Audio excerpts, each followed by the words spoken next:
Hello and welcome to Indus News live from Islamabad. I'm Jawad Tehami and these are the headlines.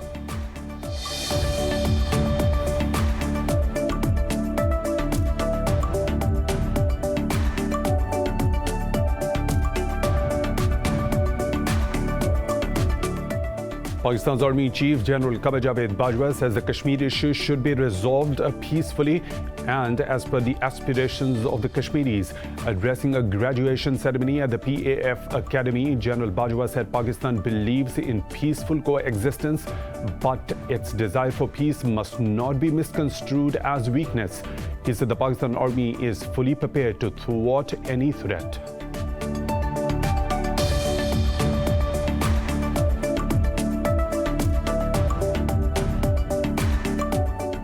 Pakistan's Foreign Office has summoned a senior Indian diplomat over the latest ceasefire violation by Indian troops along the line of control. The summoning comes after 4 people, including 3 women, were wounded in unprovoked Indian fighting. The Indian side was told to respect the 2003 ceasefire agreement.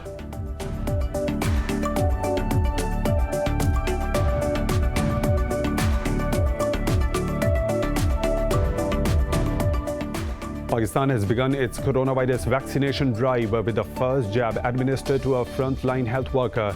The drive was launched a day after the arrival of the first batch of 500,000 doses of the Sinopharm vaccine from China. Pakistan has so far recorded 11,746 deaths and nearly 548,000 infections. Globally, there are more than 2.2 million deaths and over 103 million infections.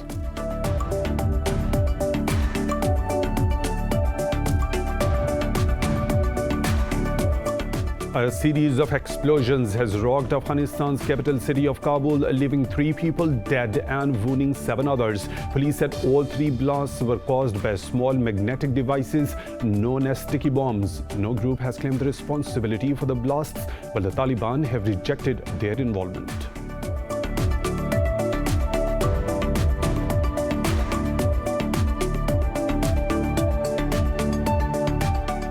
Russia has warned the European Union against linking bilateral ties to the case of opposition politician Alexei Navalny. The Kremlin said it would respond to any harsh criticism over the matter from the European bloc. Meanwhile, Moscow police detained over 100 people as a court convened to consider jailing Navalny for up to 3.5 years.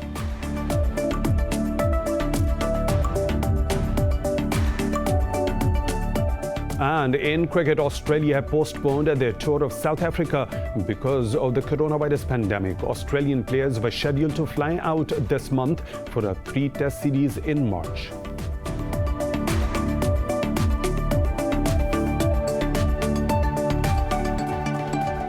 Those were the headlines and detailed stories. Right after a short break, stay tuned.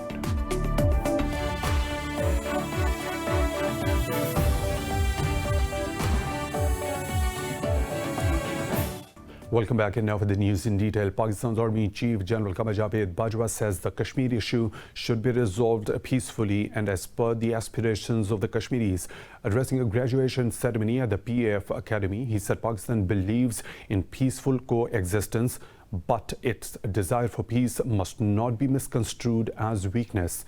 He said the Pakistan Army is fully capable and prepared to thwart any threat. General Bajwa said Pakistan has rendered great sacrifices for regional and global peace. The Army Chief commended the role played by Pakistan Air Force in the war on terror. He also hailed the presence of cadets from Saudi Arabia for training at the PAF Academy.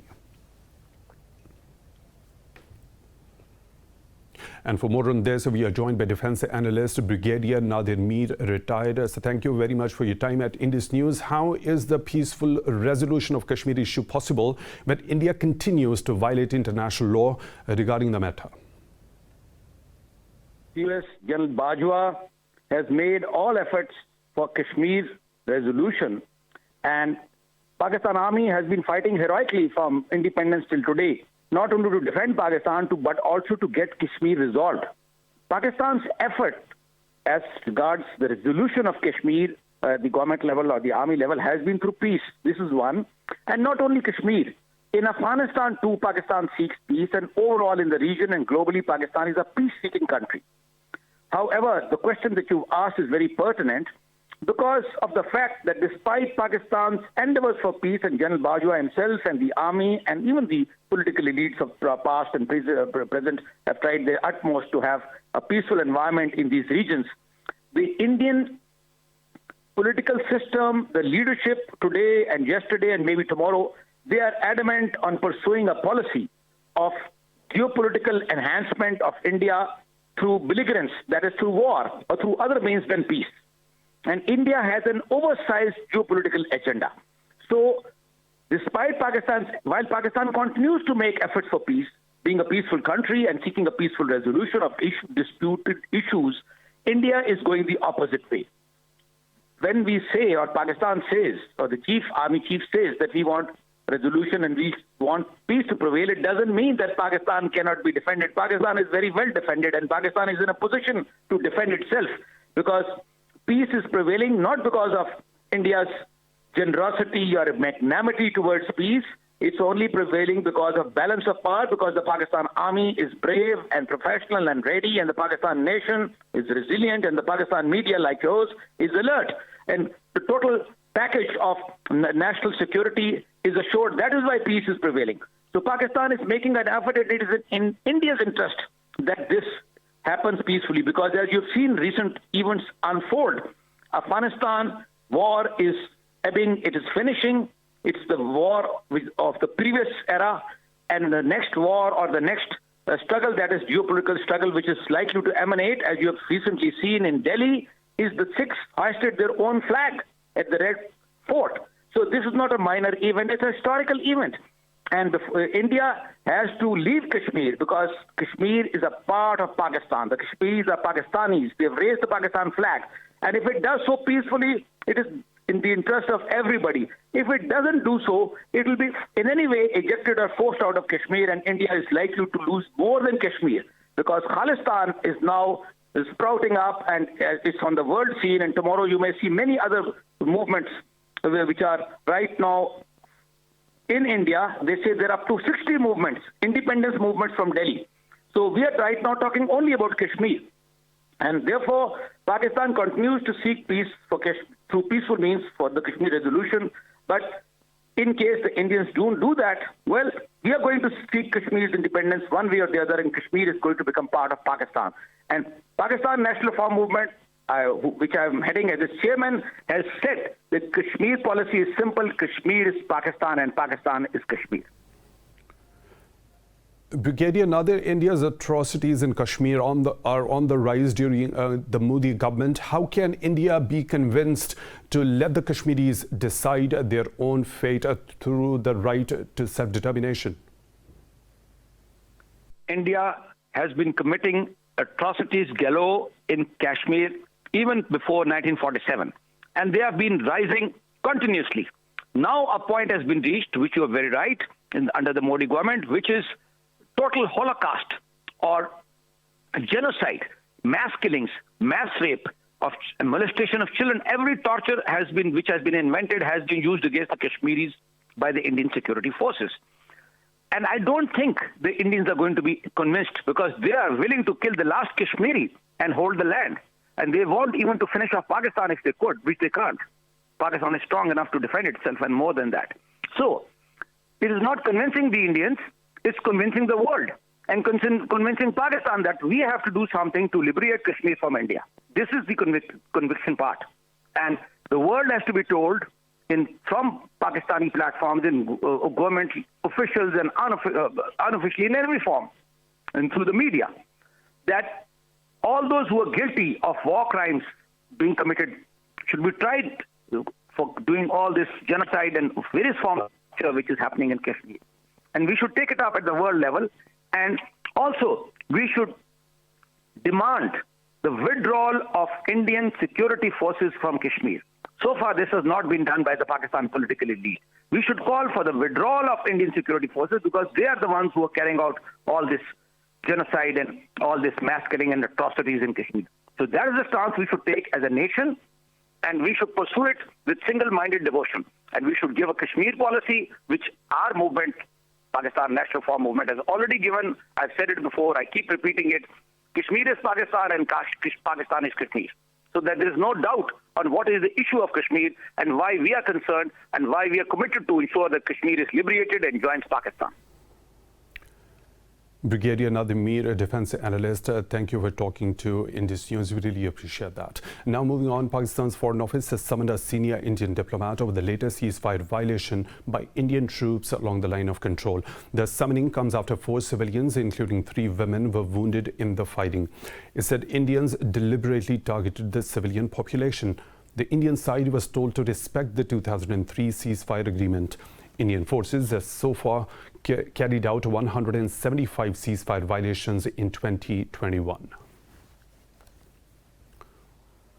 India's propaganda campaign against Pakistan continues to be exposed after the revelations by EU Disinfo Lab. In a confessional statement, one of India's key instruments, Mehdi Shah, revealed how India used him to propagate anti-Pakistan narrative in Gilgit-Baltistan. Mehdi Shah disclosed international campaigning by foreign elements to globally defame Pakistan. He revealed how the central character of EU Disinfo Lab's investigation, Dr. Amjad Ayub Mirza, provokes the people of Gilgit-Baltistan against Pakistan. He said Mirza worked under the cover of National Equality Party, while his accomplice, Shaukat Kashmiri, operated through United Kashmir People's National Party. Shah said he was given written narrative against Pakistan's military to voice, which was then made viral over the social media. He was also promised a meeting with India's Prime Minister Narendra Modi. A series of explosions has rocked Afghanistan's capital city of Kabul, leaving 3 people dead and wounding 7 others. Police said all 3 blasts were caused by small magnetic devices known as sticky bombs. Police said 1 blast hit an SUV and killed 2 people, including the head of an NGO. 2 other explosions targeted a jeep of the anti-narcotics force and a civilian vehicle. No group has claimed the responsibility for the blasts, while the Taliban have rejected their involvement. Meanwhile, in the eastern city of Jalalabad, 1 soldier was killed and 2 injured in an explosion targeting their vehicle. The Taliban say the Doha Accord is a good framework and opportunity for peace in Afghanistan. It comes as Washington plans to review the Doha Agreement, which previous U.S. administration signed with the Taliban. Taliban's negotiating team member, Suhail Shaheen, said it is the responsibility of all to seize this opportunity for the good of the people and for the solution of the problem. The statement followed a U.S. watchdog's accusation the Taliban attacks in Kabul are on the rise. Special Inspector General for Afghanistan Reconstruction reported the proportion of casualties caused by IED blasts increased by nearly 17% in this quarter.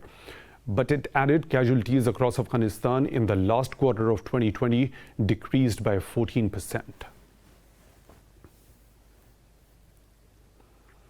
In India, more than 40 farmer unions have ruled out talks with the centre until the police and the government stop harassing them. Earlier, the police erected walls and planted spikes at the Delhi border to restrict the movement of farmers agitating against the new farm laws. Denouncing the move, the opposition's Priyanka Gandhi called it a declaration of war with the farmers. The protesting farmers have also announced a 3-hour nationwide wheel jam strike on February 6th. Farm unions said the demonstration is being held against the internet ban at all protest venues. They also rejected the Narendra Modi government's budget and said the centre has intentionally ignored the farmers.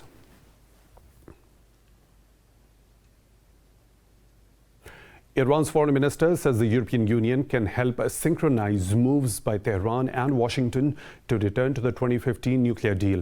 Jawad Zarif says EU Foreign Policy Chief Joseph Borrell could put his hat on as coordinator for the Joint Commission of the deal. In an interview, Zarif said the Biden administration has a limited window of opportunity to re-enter the deal. Zarif also defended Tehran scaling back from its JCPOA commitments. The foreign minister said if Iran wanted to build a nuclear weapon, it could have done it some time ago. He added that Tehran decided weapons will not augment security and are in contradiction to the country's ideological views. Zarif also said 8,000 pounds of enriched uranium can go back to the previous amount in less than a day if the US lifts sanctions. US President Joe Biden has threatened to restore sanctions on Myanmar after a military coup. The curbs were eased recently after the country began emerging from a decades-long military dictatorship. In a statement, Biden said the US will work with its regional and global partners for the restoration of democracy. He said the force should never seek to overrule the will of the people or attempt to erase the outcome of a credible election. Meanwhile, diplomats said the UN Security Council is due to meet later today to discuss the issue. Phone and internet connections have been restored in Yangon, while banks have been reopened. The coup followed a landslide win for Aung San Suu Kyi's National League for Democracy in the November elections. China says it is ready to work with the US to move the relationship forward with mutual respect and cooperation. China's senior foreign policy official called on both the countries to put the relations back on a constructive and productive track. In a virtual conference, Yang Jiechi urged the US to stop interfering in issues regarding China's territorial integrity. He called on new US administration not to abuse the concept of national security in trade. The diplomat said Beijing hopes Washington will rise above the outdated mentality of zero-sum and major power rivalry. He suggested US firms could gain from an estimated $22 trillion worth of exports to China in the coming decade. Russia has warned the European Union against linking bilateral ties to the case of opposition politician Alexei Navalny. The Kremlin said it would respond in kind to any harsh criticism over the matter from the European bloc. The foreign ministry said the presence of foreign diplomats during Navalny hearing is evidence of Western meddling in Moscow's affairs. The Kremlin said Moscow would not be lectured on the matter by Brussels. EU's top diplomat Josep Borrell is due to visit Moscow on February 4th. Meanwhile, Moscow police has detained over 200 people as a court convened to consider jailing Navalny for up to 3.5 years. Turkey has criticized Kosovo's commitment to open its Israeli embassy in Jerusalem. This comes after Kosovo and Israel officially established diplomatic relations. In a statement, a foreign ministry spokesperson said the step taken by Kosovo will harm the Palestinian cause.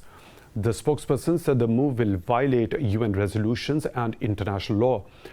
Israel has approved Kosovo's official request to open an embassy in Jerusalem. The US has condemned the terrorist attacks in Syria, which claimed the lives of at least 20 civilians over the weekend. The State Department says the United States is deeply alarmed by the frequency of such attacks in recent months. In a statement, the department said those responsible for perpetrating the violence should be brought to justice. It added that their actions endanger the Syrian people and threaten to destabilize the region further. Earlier on Saturday, at least 6 people, including 3 children, were killed when an explosive-laden vehicle blew up in Syria's Afrin town. On Sunday, 10 people, including children, were killed and 24 others wounded in terrorist attacks in the northern town of Al-Bab and Azaz. The United Nations says at least 20,000 refugees who fled violence in the restive Tigray region last year have gone missing. In a statement, the UN said the refugees fled from 2 shelters destroyed in the fighting during the government's offensive. It said many refugees were caught in crossfire, abducted and forced to return to Eritrea. An estimated 100,000 people are displaced in Tigray and some 60,000 people have taken refuge in Sudan.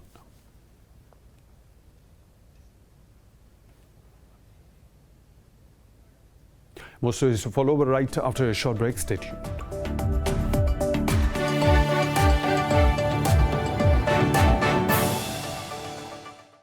Welcome back. Pakistan has begun its coronavirus vaccination drive with the first jab administered to a frontline health worker. The drive was launched by Prime Minister Imran Khan in Islamabad. This comes a day after Pakistan received the first batch of 500,000 doses of the Sinopharm vaccine from China. Khan urged people to follow SOPs as all educational institutions have reopened in the country. Pakistan has so far recorded 11,746 deaths and nearly 548,000 infections. COVID-19 is once again surging in Latin America, where Brazil and Mexico have both reported more than 500 deaths overnight. Globally, the virus has claimed more than 2.23 million lives and infected over 103.3 million people so far. Statistics show January was the deadliest month for the US so far, with over 94,000 deaths. Japan says European Union export curbs on COVID-19 vaccines are having an impact on supplies to the country. German Chancellor Angela Merkel has defended the EU's vaccine drive, saying there were good reasons for the slow start. Meanwhile, China has reported 30 new infections, down from 42 cases a day earlier. WHO Director General Tedros Adhanom has expressed some level of relief over the reduction in the rate of new cases worldwide.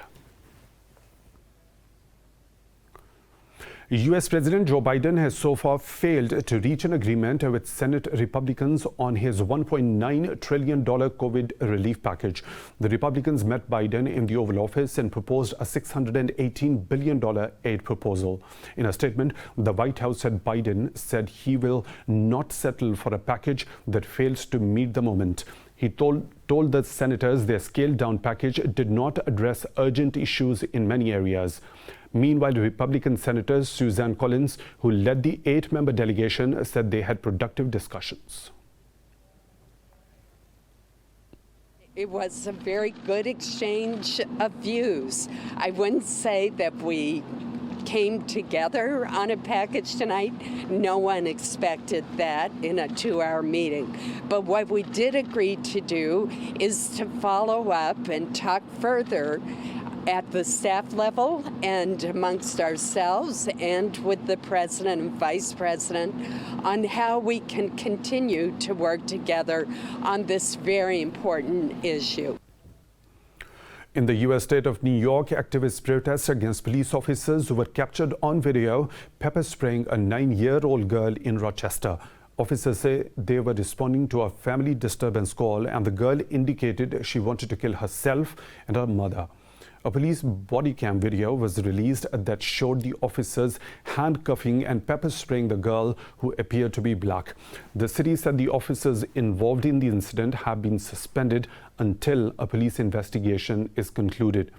Rochester Mayor Lovely Warren says state law and union contract prevents her from taking more immediate and serious action.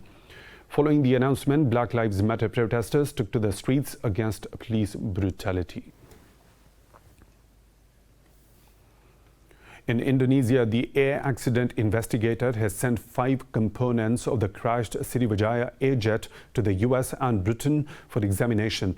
The agencies said the auto throttle that controls engine power was also sent to find out why its parameter shifted.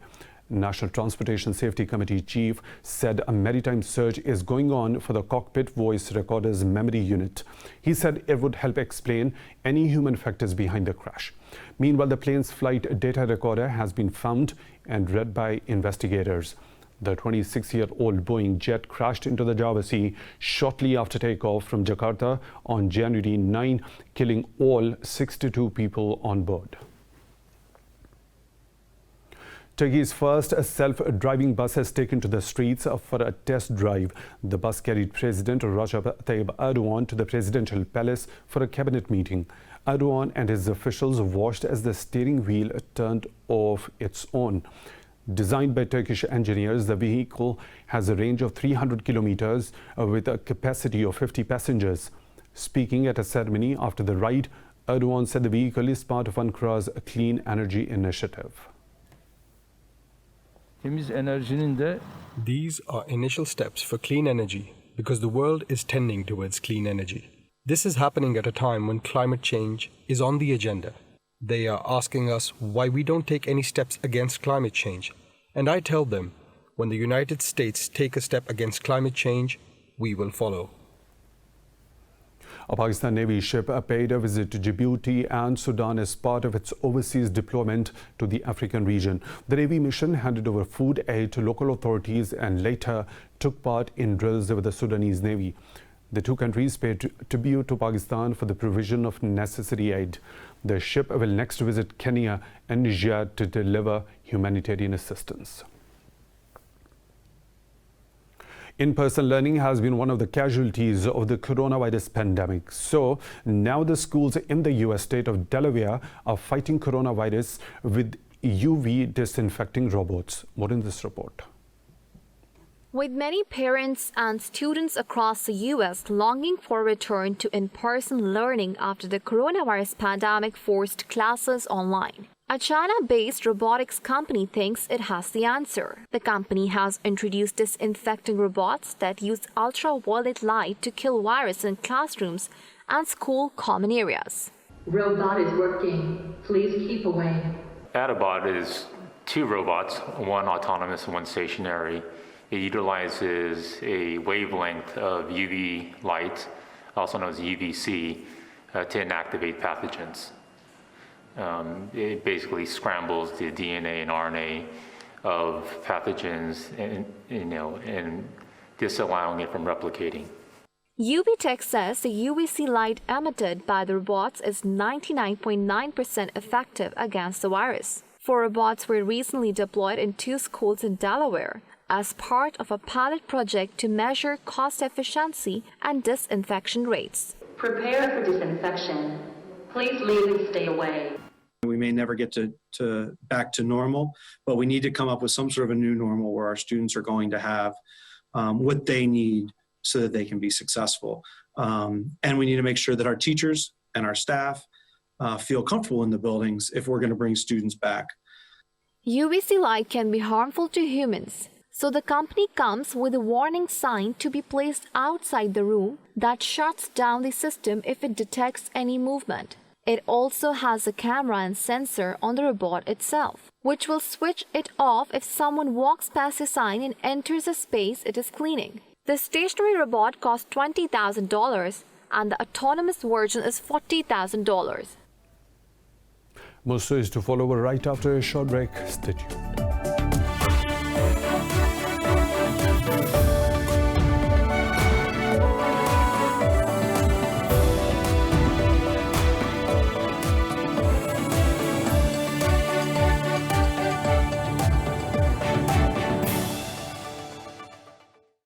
Welcome back. In Rome, the sounds of classical music echoed around an almost empty Colosseum.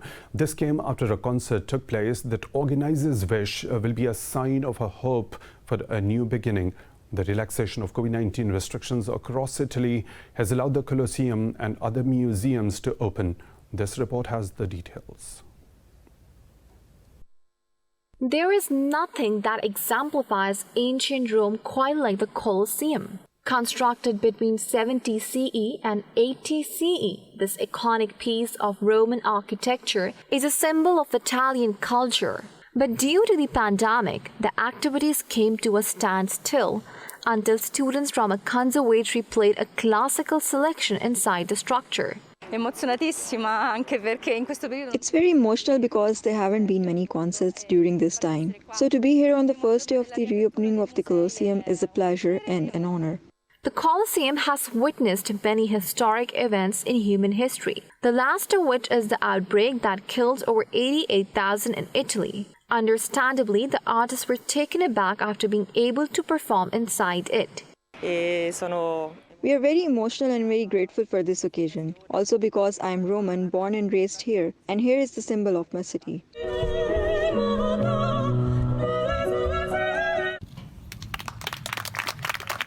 Built by the Roman Emperor Vespasian, the amphitheater could seat 50,000 spectators.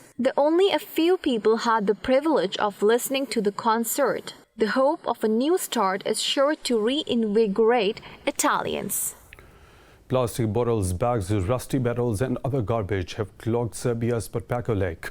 Persistent marine pollution is harming wildlife and fish in the lake. An environmental activist has set on to clean the mountain of trash from the lake. More in this report. 2 barges have sailed up and down a vast stretch of floating trash on the Prepako artificial lake in Serbia. These barges are collecting huge tons of garbage floating on the lake and have almost clogged the dam. The river Lim, which empties into the lake, brought over 20,000 cubic meters of plastic from unregulated dumps along its course through Serbia, Montenegro, and Bosnia. Sinisa Lakowicz, an environmental activist, says the lake was seeing fewer fish every year, and wildlife is now scavenging on the garbage waste.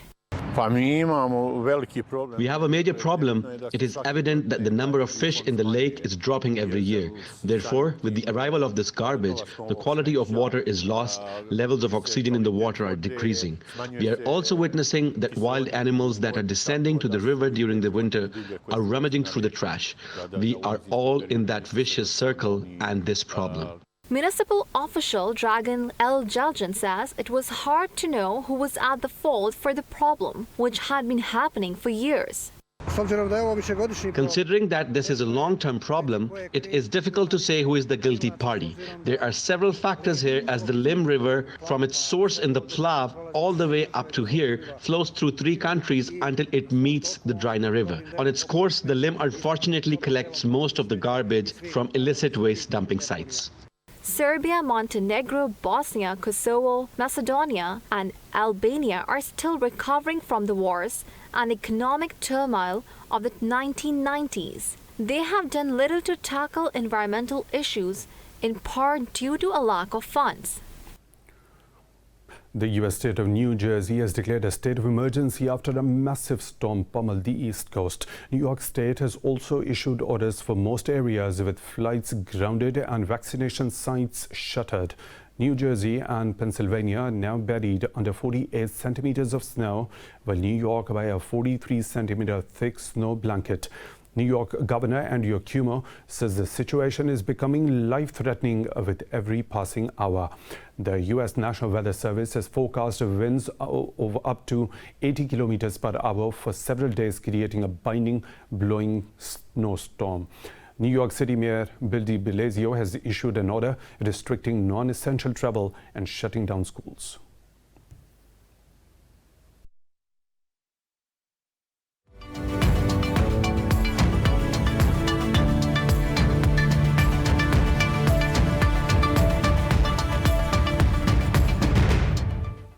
The Wall Street stocks have jumped at the open, building on a strong rally in the previous session. The traders are also looking for signs of progress on a pandemic relief package.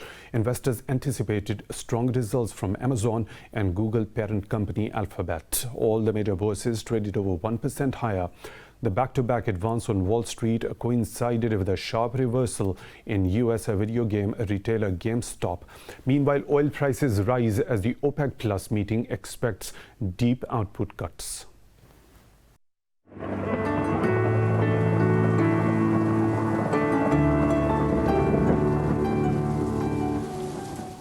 And now the weather situation from around the world.